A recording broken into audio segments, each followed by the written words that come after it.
নির্বাচনে ষড়যন্ত্র করে 11 দলকে হারানো হয়েছে, আর এই ষড়যন্ত্রের অংশ অন্তর্বর্তী সরকারও, এমন মন্তব্য করেছেন বিরোধী দলীয় নেতা ডাক্তার শফিকুর রহমান। 11 দলের জুলাই গণঅভ্যুত্থানের চেতনা, গণভোটের রায় বাস্তবায়ন এবং জুলাই গণহত্যাকারীদের বিচারের দাবিতে রাজধানীর কাকরাইলে এক সেমিনারে এসব কথা বলেন তিনি। বলেন, নির্বাচনের ফলাফল মেনে নিলেও গণভোটের রায়কে অগ্রাহ্য করতে দিবে না তারা। আর গণভোটের রায় মেনে না নিয়ে বিএনপি জাতির সঙ্গে অন্তহীন প্রতারণা করছে।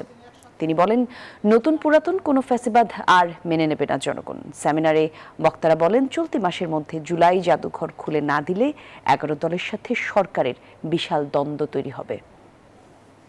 আমরা নির্বাচন চেয়েছি, তবে আমরা নির্বাচনের নামে ষড়যন্ত্র চাই নাই। ষড়যন্ত্র করা হয়েছে, আমরা নিন্দা জানাই। ইন্টারিম গভর্নমেন্ট যাদের পরিচয় ছিল নিরপেক্ষ, দল নিরপেক্ষ, তারাও এই ষড়যন্ত্রে শরীক ছিল, নিজেরাই তারা স্বীকার করেছে। ষড়যন্ত্র করে 11 দলকে হারানো হয়েছে।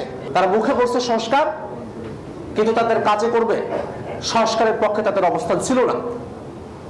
তারা গণভোটে হ্যাঁ পক্ষে অবস্থান নিয়েছে, কিন্তু সত্যিকার অর্থে তারা মন থেকে গণভোটের পক্ষে ছিল না।